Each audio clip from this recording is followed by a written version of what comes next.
नमस्कार, toppers club IAS academy में सभी छात्र छात्राओं का स्वागत है।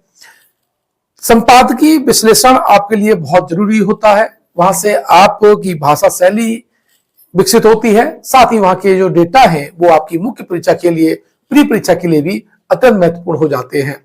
जैसे मैंने आपको बताया था कि आप जो बिजनेस स्टैंडर्ड है, हिंदी वाले छात्रों के लिए बोल रहा हूं मैं, अमर उजाला, दैनिक जागरण और जनसत्ता, चार अखबार हैं। चार के संपादकीय को अगर आप देखते रहते हैं, हालांकि इतने सारे अखबार आपको लेने की जरूरत नहीं है, हमारी पूरी टीम ये इनके जो संपादकीय की जो कटिंग है वो ऑलरेडी ग्रुप में देती है, वहां से आप ले सकते हैं। लेकिन आपको सरसरी तौर पर इनको देखना भी चाहिए और जो सिलेबस यानी जो पाठ्यक्रम से संबंधित अगर कोई टॉपिक है तो उसे पढ़ करके भाषा शैली को सुधार कीजिए, कैसे उसने डेटा को रिप्रेजेंट किया है, अपनी बात को किस अंदाज में कहा है ना, ये आपके लिए बहुत महत्वपूर्ण हो जाएगा। वो आप प्रैक्टिस इस संपादकीय से ही कर पाएंगे।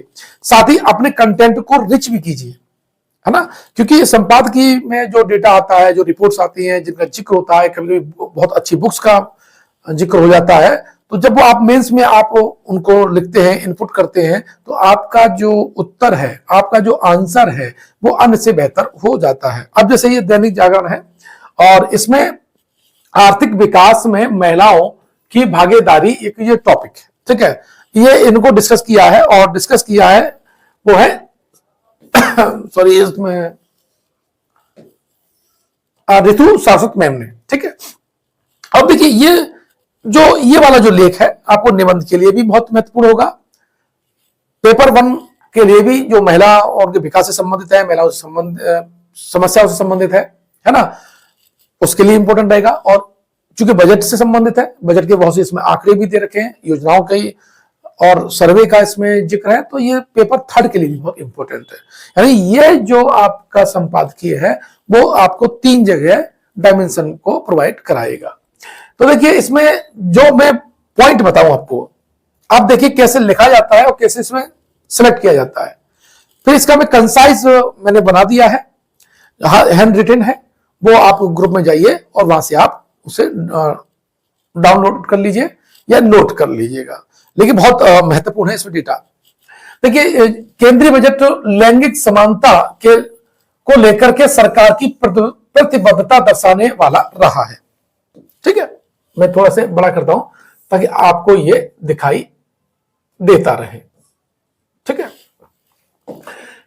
अब ये कह रहा है कि वित्त मंत्री निर्मला सीतारमण ने जेंडर सेंसिटिव बजट आवंटन का हिस्सा वित्त वर्ष 2024-25 के 6.8% से बढ़ा करके 25-26 में 8.86% कर दिया है। अब यहां पर जो डेटा है और उसकी भाषा शैली आप समझिए, यहां पर क्या किया है, जेंडर सेंसिटिव बजट है ना। जेंडर बजट हम लोग सामान्यतः हम जेंडर बजट बोल देते हैं, लेकिन यहां से एक शब्दावली आपको मिल गई, जेंडर सेंसिटिव बजट। ये जेंडर बजट से ज्यादा है, ये शब्द ज्यादा प्रभाव डालता है, ठीक है।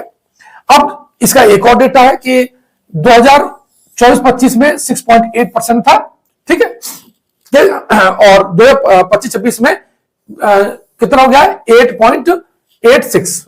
नहीं हो तो मैं ये लिख देता हूं, इतना प्रतिशत कर दिया गया है वर्तमान के बजट में।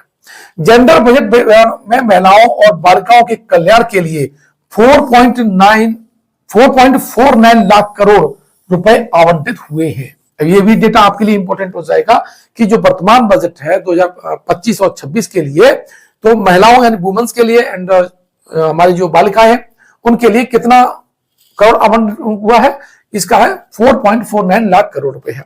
और यह वित्त वर्ष 2024-25 के 3.27 लाख करोड़ रुपए से 37.25% अधिक है। कितना अधिक है, 37.25% अधिक है। महिला हितैषी बजट को सामान्यतः जेंडर बजट कहा जाता है। देखो मैंने कहा ना कि जो जहां पर महिलाओं से संबंधित आंकड़े और ज्यादा पूंजी, ज्यादा योगदान दिया जाता है, तो उस बजट को हम जेंडर बजट कहते हैं सामान्यतः, ठीक है।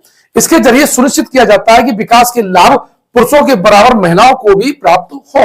जैसे आप जानते हैं कि हमारा जो संविधान है वो इक्वलिटी की बात करता है और जेंडर भेदभाव को भी खत्म करने का वादा करता है, प्रोविजंस करता है, और स्त्री पुरुष में कोई भेदभाव नहीं होना चाहिए। क्योंकि हमारी भारतीय सोसाइटी है, पहले महिलाओं के साथ अत्याचार भी होता रहा है, आज भी होता है।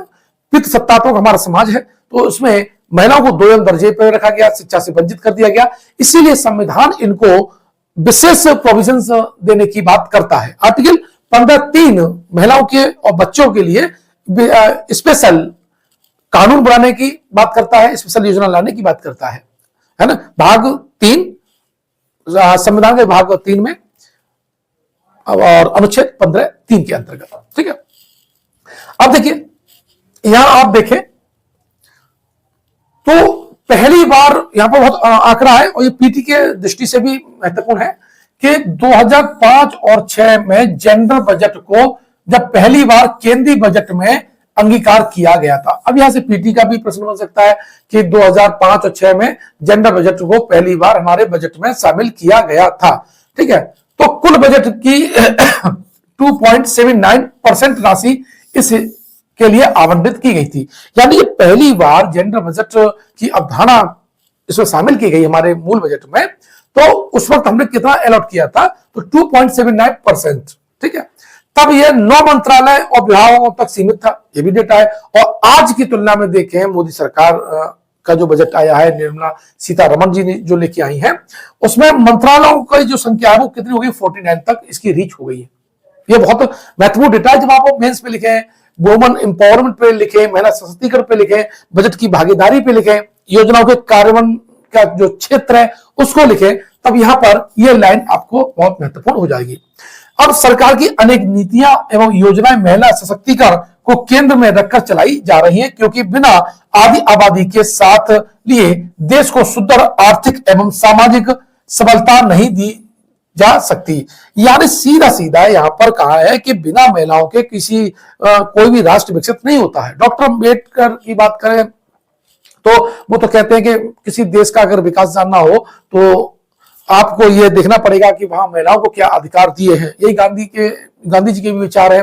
और सुभाष चंद्र बोस की बात करें तो ये जो हमारे महापुरुष रहे हैं, जो architect of the modern India in अगर कहा जाए इन लोगों को, तो ये अतिशयोक्ति नहीं होगी। लेकिन इन्होंने देश के विकास में महिलाओं की भूमिका को देश के विकास में महिलाओं की भूमिका को निश्चित जरूर किया है। हालांकि हमारी जो डेमोक्रेसी है वो महिलाओं के प्रति बहुत ज्यादा सेंसिटिव होती जा रही है, उनके अधिकारों के प्रति सेंसिटिव हो रही है, और इसमें जो सशक्तिकरण है वो दिखाई भी देने लगा है। आप देखिए, जो बालिकाओं की जो भागीदारी है पढ़ाई में, उनका जो साक्षरता दर है वो तेजी से बढ़ रही है। और एसएससी विभाग में जहां पर केवल पुरुषों का एकाधिकार था, उन पदों पर अब महिलाएं भी दावा कर रही हैं और अपना झंडा गाड़ रही है। तो ये शिक्षा से ही संभव हुआ है, जिसकी बात डॉक्टर अम्बेडकर करते हैं। अब देखिए यहां पर देखिए, बजट महिलाओं के व्यक्ति समावेशन को रेखांकित करता है। अब यहां पर जो वाक्य है, अब देखिए कैसे बजट महिलाओं के वित्तीय समावेशन, अब यह वित्तीय समावेशन को रेखांकित करता है। बजट में महिलाओं के नेतृत्व वाले व्यवसायों के लिए वित्तीय सहायता में वृद्धि शामिल है, जो उनके लिए आर्थिक सुदृढ़ता का मार्ग प्रशस्त करेगी। अब ये जो लैंग्वेज है ना, आप यूज कर सकते हैं, इसको बदल के आप लिख सकते हैं ताकि आपकी शब्दावली मजबूत हो। जब ये प्रश्न पूछा जाए उसकी शुरुआत में या एंडिंग में या मिड पॉइंट में आपको भाषा शैली के साथ इस तथ्य को लिखना हो, तो ये जो वाक्य ये बताता है कि आपकी भाषा शैली कितनी शुद्धतम हो सकती है। अब हालिया बजट में, वर्तमान बजट में पहली बार उद्यम स्थापित करने वाली 5 लाख महिलाओं, अनुसूचित जाति और अनुसूचित जनजाति के उद्यमियों के लिए 5 वर्षों में 2 करोड़ रुपए तक का सावधि ऋण प्रदान करने का प्रस्ताव रखा गया है। अब ये लाइन ये बहुत इंपॉर्टेंट है, इसलिए इंपॉर्टेंट है कि ये पहली बार ऐसा हुआ है, पहली बार उद्यम स्थापित करने वाली 5 लाख महिलाओं को, अब ये टारगेट हो जाएगा, ठीक है। SC ST को इसमें कवर किया गया है, और कितना 5 वर्षों में 2 करोड़ रुपए तक का सावधि ऋण प्रदान करने का प्रस्ताव किया गया है। और ये सीधा सीधा मतलब है कि जो हमारी महिला शक्ति है, आदि आबादी है, जो पढ़ लिख करके आ रही है, वो अपने बिजनेस के क्षेत्र में भी आना चाहती है, अपने पैरों पर खड़ा होना चाहती है, उन्हें वित्तीय सहायता मिलना चाहिए। तो यहां पर एक वर्ड यूज किया गया है सॉरी, वित्तीय समावेशन। तो ये इस शब्द को यूज करते हुए आप इस भाषा शैली का प्रयोग जरूर करेंगे।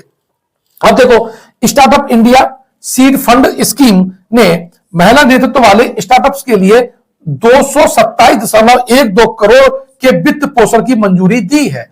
अब ये देखो, जो सीड फंड होता है स्कीम है स्टार्टअप इंडिया के लिए, ठीक है, कितनी है? 227.12 करोड़ की है।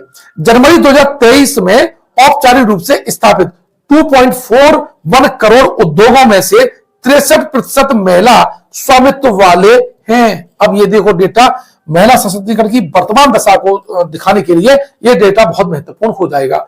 इसका मैंने कंसाइज बना दिया है पूरा शॉर्ट रूम में, वो आज आप उसे ग्रुप से जरूर नोट कर लीजिएगा।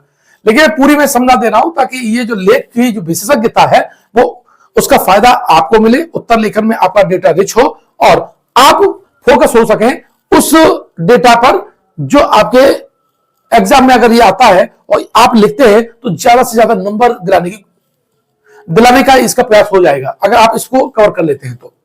अब देखिए यहां पर एक बहुत महत्वपूर्ण है, खेत में ड्रोन संचालित करती महिलाएं। ये चित्र है, मैं दिखा देता हूं आपको। ये है कि ड्रोन से जो कृषि क्षेत्र में टेक्नोलॉजी का प्रयोग कर रहे हैं और उसको मैनेज कौन कर रही है? आधी आबादी महिलाएं कर रही हैं। और यहां पर लिखा भी है, खेत में ड्रोन संचालित करती महिलाएं।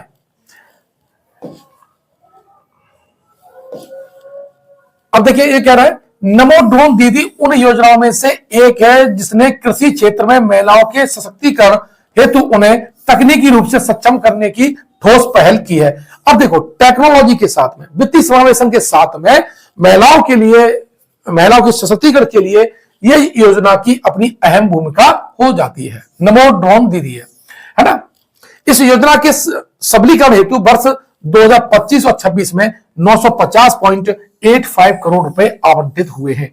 950.85 करोड़ रुपए आवंटित हुए हैं, जबकि पिछले वित्त वर्ष में इस हेतु केवल 250 करोड़ रुपए थे। यानी ये मोदी सरकार की या वर्तमान सरकार की ये प्रतिबद्धता है कि हम टेक्नोलॉजी के माध्यम से हम अपनी जो जनता को ज्यादा से ज्यादा सशक्त बनाएं। अब जानते हो भारत कृषि प्रधान देश आज भी है और कृषि में आधी आबादी का बहुत बड़ा योगदान होता है और आधी आबादी के वास्तविक श्रम का, वास्तविक उनकी क्षमताओं का अगर प्रयोग करना है तो उन्हें टेक्नोलॉजी के साथ उसे जोड़ना पड़ेगा। इससे भारत के आर्थिक विकास में फायदा होगा, जीडीपी में फायदा होगा। जो महिला है, गरीबी में है या पिछड़ी है या पिछड़े पड़ने के कारण उनके कृषि में इतना विकास नहीं हो पा रहा है, इससे उनमें वृद्धि जरूर होगी। इसमें ये योजना जो है आपकी नमो ड्रोन दीदी बहुत महत्वपूर्ण भूमिका अदा कर रही है। कहा जा सकता है कि नमो ड्रोन दीदी योजना आर्थिक स्वावलंबन में सहायक बन रही है। जो मैं अभी कह रहा था वही लाइन आ गई इसमें।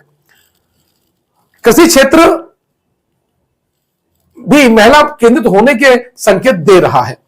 कृषि उन्नति योजना में अब यहां देखो एक और योजना की बात आ गई है।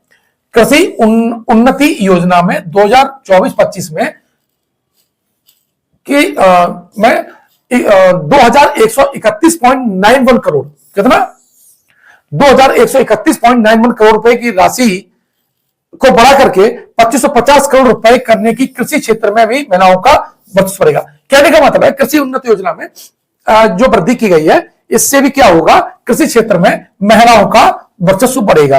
अब आपके पास दो योजना हो गई, एक तो कृषि उन्नति योजना जिससे महिला सशक्तिकरण होगा कृषि के क्षेत्र में, और दूसरी है नमो ड्रोन दीदी योजना। अब ये माइंड मेकअप है, आपने वीडियो देख लिया, पॉइंट नोट कर लिया, अगर ये प्रश्न आ जाता है और ये डेटा आप इनपुट कर देते हैं तो निश्चित रूप से आपका अलग वहां पर प्रश्न का उत्तर दिखाई देगा। अब देश की अर्थव्यवस्था का एक महत्वपूर्ण घटक पशुधन, मत्स्य पालन और डेयरी उद्योग है। अब तीन उद्योगों की बात कर रहे हैं महत्वपूर्ण में, कौन सा? पशुधन, मत्स्य पालन और डेयरी उद्योग है। और विभिन्न सरकारी नीतियों के कारण इन उद्योगों में महिलाओं की हिस्सेदारी बढ़ी है। यानी सरकार का प्रयास है कि इन तीनों सेक्शन में, इन तीनों उद्योगों में महिलाओं की भागीदारी बढ़े। और ध्यान रखना, इनमें तीनों में, पशुधन में, मत्स्य पालन में और डेयरी उद्योग में महिलाओं की भागीदारी है भी ज्यादा। ठीक है, यह महिला सशक्तिकरण के लिए शुभ संकेत है। डेयरी उद्योग में 70% से अधिक महिलाओं ने दुग्ध उत्पादन, वितरण और संबंधित कार्यों को संभाल रखा हुआ है। अब देखिए, जो आपका डेयरी उद्योग है ना, डेयरी उद्योग कितना 70% महिलाएं संचालित कर रही हैं, किसी न किसी रूप में उनकी भागीदारी है। अब राष्ट्रीय पशुधन मिशन और डेयरी विकास हेतु, अब यह राष्ट्रीय पशुधन मिशन और डेयरी विकास हेतु आवंटित राशि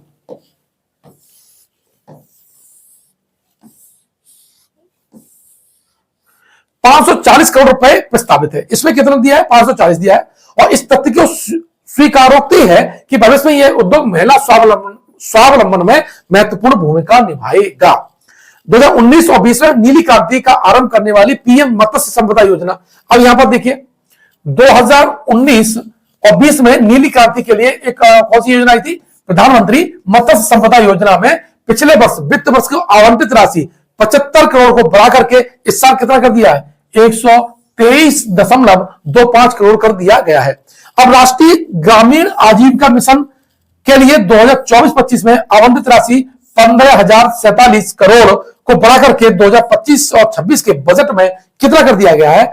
19,005 करोड़ कर दिया गया है। तो इसका मैंने जो टेबुलेशन कर दिया है, जिसको आप नोट कर सकते हैं, ये मैं एक लाइन टू लाइन इसलिए पढ़ा दे रहा हूं ताकि आपको इसका वास्तविक जो इसेंस है, मर्म जो है इस लेख का, वो समझ में आ सके और आपका जो प्रश्न हो, जो उसकी डिमांड हो, उसके अकॉर्डिंग इसकी भाषा शैली और यहाँ के डेटा को आप इनपुट कर सकते हैं। और किस तरह से यहां पर मैंने पूरी बात को कहा है, यानी बजट के सार को, महिलाओं से संबंधित सार को कम शब्दों में जिस तरह से प्रो दिया है, ये निश्चित रूप से ये संपादक ही सिखाता है आपको। हमें सीखना भी चाहिए, आपको भी सीखना चाहिए।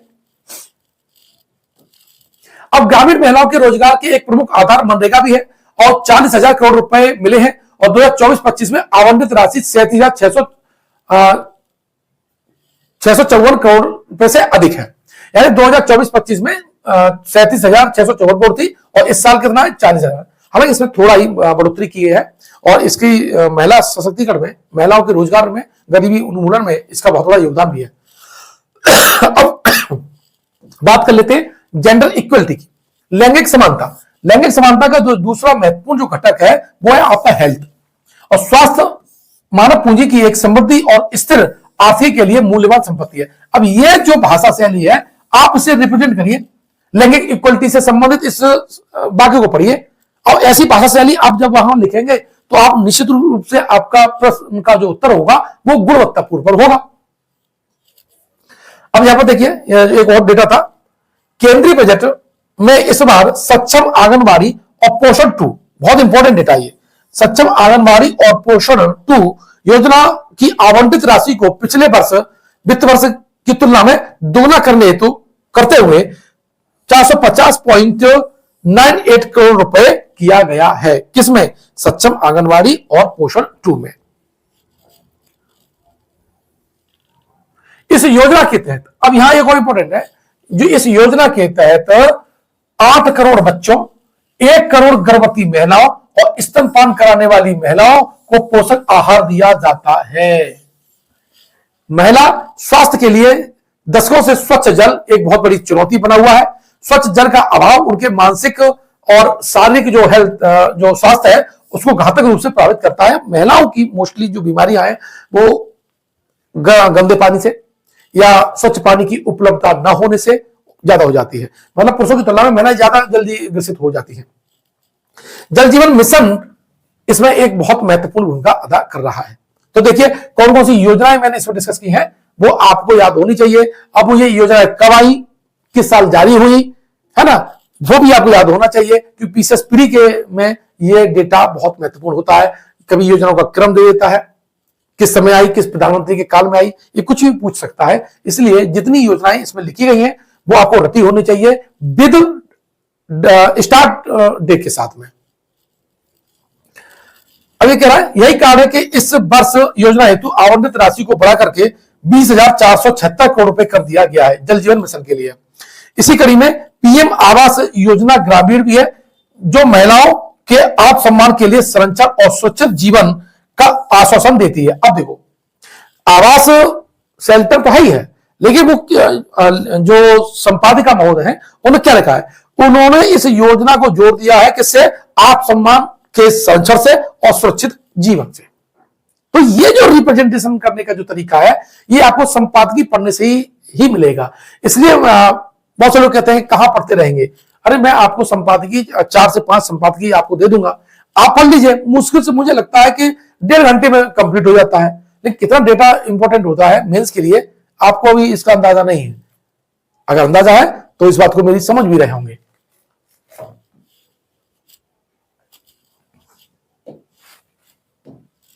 तो इस लेख का मतलब ये था कि इसमें बजट में जो महिला सशक्तिकरण की जो बात की गई है, यह जो बजट है वो महिला केंद्रित है। ये बात ये लिखकर यहां पर सिद्ध किया है। इसके डेटा को हम यूज करेंगे, ठीक है।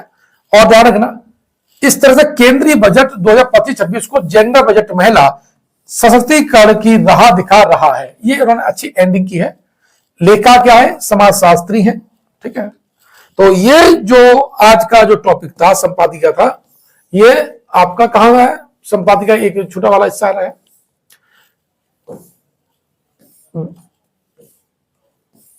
आर्थिक विकास में महिलाओं की भागीदारी, टू द पॉइंट टॉपिक है, और इसमें लगभग सारे डायमेंशन को कवर किया गया है। बड़ी आबादी को कवर किया गया है, योजनाओं को कवर किया गया है, डेटा का बहुत अच्छी तरह से रिप्रेजेंटेशन है। अब इससे क्या होगा, इसे पढ़ने के बाद में आपको टेबुलेशन करना पड़ेगा आंकड़ों का, वो मैंने कर दिया है। आप जाइए, आप ग्रुप को ज्वाइन कर लीजिए, कमेंट बॉक्स में उसकी लिंक दे रखी है टेलीग्राम की, वहां से आप मिल सकते हैं, इसे डाउनलोड भी कर सकते हैं। अगर कोई और सजेशन हो तो मुझे कमेंट बॉक्स में दीजिएगा। अभी श्रृंखला आपको लगातार मिलती रहेगी। आशा है आपको ये वीडियो अच्छा लगा होगा। वीडियो अच्छा लगा है तो आप चैनल को सब्सक्राइब कर लीजिएगा और अपने मित्रों को जरूर भेज दीजिएगा। पीसीएस और यूपीएससी हिंदी माध्यम के छात्रों के लिए ये हमारी एक अनूठी पहल है जो शुरुआत की है। आशा है आप इससे फायदा लेंगे, लाभ लेंगे और अपने सपनों को नया आयाम देंगे, ऊंचाई देंगे। मिलते हैं नेक्स्ट वीडियो में। धन्यवाद।